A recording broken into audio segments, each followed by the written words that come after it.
Kali ini informasinya masih jelang Pilpres, Saudara. Sejumlah kader Partai Persatuan Pembangunan P3 mendeklarasikan dukungan untuk pasangan nomor urut 2 Prabowo Gibran. Deklarasi dilakukan kader yang menamakan diri pejuang P3 yang digawangi Wakil Ketua Majelis Pertimbangan P3 Wicaksono. Mereka mengaku siap diberi sanksi karena tak ikut P3 yang masuk dalam koalisi Partai Pendukung Ganjar Pranowo Mahfud MD. Deklarasi dihadiri langsung tim kampanye nasional Prabowo Gibran.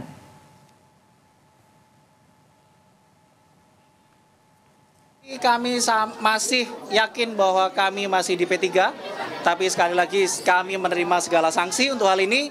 Jadi kami terbuka, jadi hari ini yang deklarasi tidak cuma kami, tapi ada caleg-caleg dari seluruh Indonesia juga yang sudah deklarasi juga hari ini.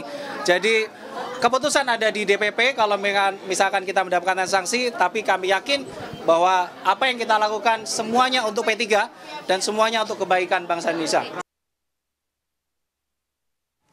Sekjen P3 membantah partainya mengalihkan dukungan kepada Prabowo Gibran. P3 pastikan tetap akan mendukung Ganjar Mahfud di pemilu 2024. Sekjen P3 tegaskan kader partai harus bertindak sesuai konstitusi partai. Kami akan menegakkan dan juga menyiapkan langkah-langkah penegakan konstitusi partai. Tadi kan ditegaskan dengan menggunakan seragam dari P3 sendiri dan juga sudah koordinasi dengan pengurus P3. Kalau dari Bapak sendiri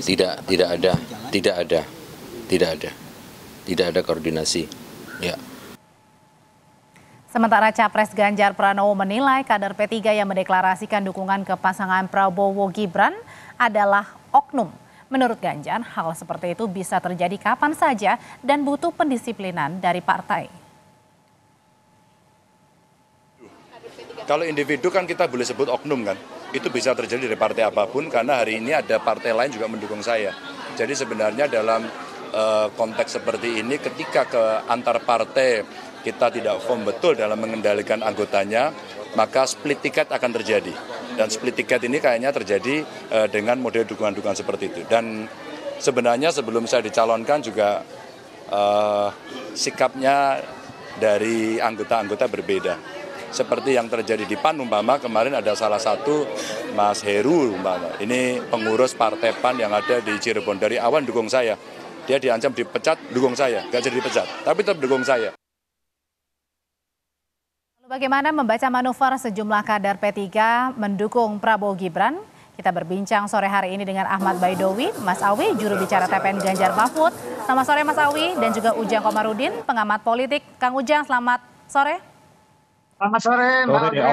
Selamat sore, Mbak Awi. Assalamualaikum. Ya, Waalaikumsalam. Mas Awi, jadi sebenarnya sanksi apa sih yang sudah disiapkan Partai P3 jika sudah ada yang berbeda pilihan, beda sikap dukung Prabowo Gibran?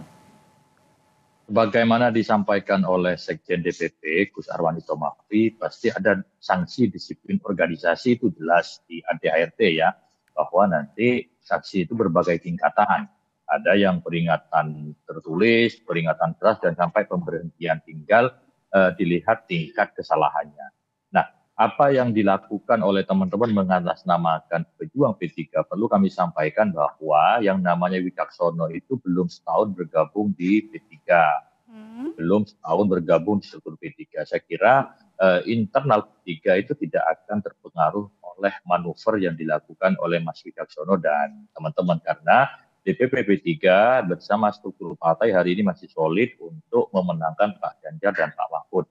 Nah, terbukti dari sejumlah CD lembaga survei menyebutkan bahwa tingkat soliditas P3 mendukung Ganjar Mahfud itu semakin kuat. Sudah mendekati bahkan melebihi angka 50%. Tapi sekarang menjadi pertanyaan Mas Awi, ini ada sejumlah kader yang mendukung. Ini sebenarnya manuver pribadi atau gimana?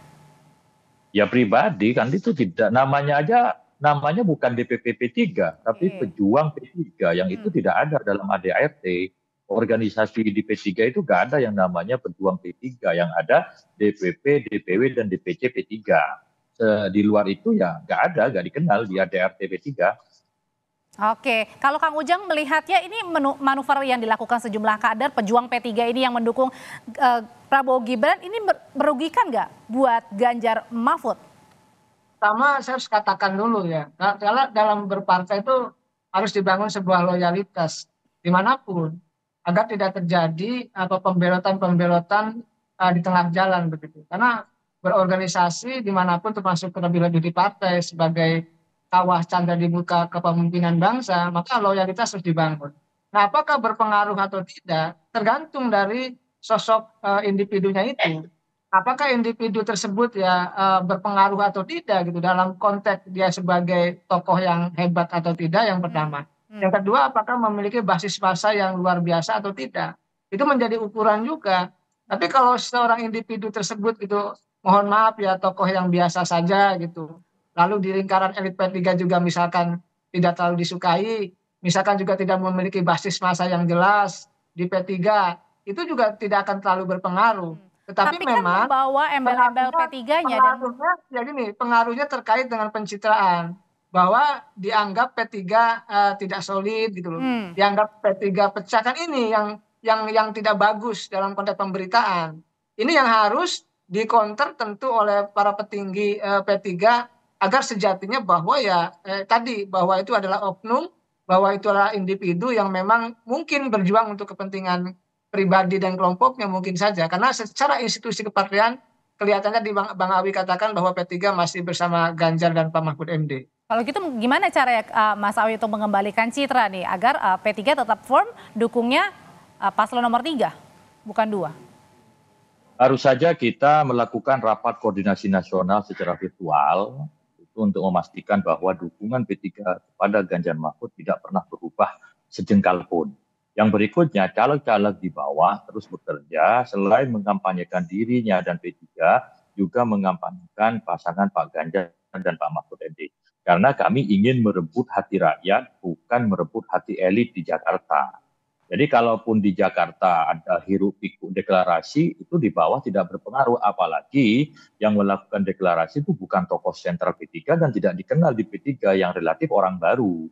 Yang kita tahu namanya orang baru tidak memiliki akar yang kuat di P3. Ya kami anggap itu ya oknum lah. Saya nggak tahu kenapa bisa seperti itu. Mungkin ada hal-hal yang keinginan-keinginan yang tidak tercapai. Tapi sekali lagi, kalau di P3 itu memperhatikan tingkat perjuangan dari setiap kader. Tidak bisa kader baru tiba-tiba ingin jadi menteri, tiba-tiba kader baru ingin jadi one team press. Jadi dipecat itu Mas Awi, sanksi terberatnya? Ya nanti kita lihat apakah dia, kemarin kan dia menyatakan sudah berkoordinasi dengan DPP dan Ketua Majelis Pertimbangan Gus Romi, tapi ternyata itu semuanya tidak ada memberikan izin gitu. Jadi konsekuensinya apalagi teman-teman itu sudah siap dengan segala konsekuensi. Nah dalam organisasi setiap ada indisiplin terhadap organisasi tentu juga siap dengan segala risikonya, termasuk tadi sanksi organisasi gitu. Sanksi organisasi yang paling beratnya adalah pemecatan? Ya pasti, dimanapun yang namanya sanksi paling berat itu ya pemecatan. Oke, Kang Ujang, kalau kayak gitu berdampak besar nggak sih terhadap perbedaan sikap dari sejumlah kader P3 ini? Karena kan membawanya tadi ya, kembali lagi bawa nama P3-nya nih, partainya. Ya, P3 sudah banyak mengalami perjalanan panjang ya dalam konteks dinamisasi internal kepartaian. Nah, ini mungkin mengganggu karena menjelang pemilihan ya di 14 Februari nanti. Waktu semakin dekat, maka sejatinya harus membangun konsolidasi yang kuat begitu. Tapi ada oknum memang kelihatannya ya mungkin ya ingin memecah belah P3 kelihatannya. Kita tahu bahwa P3 partai yang memiliki sejarah panjang ya di Republik ini yang tentu harus dijaga eksistensinya itu. Nah, oknumnya ini dari internal apa eksternal kalau dugaannya Kang Ujang?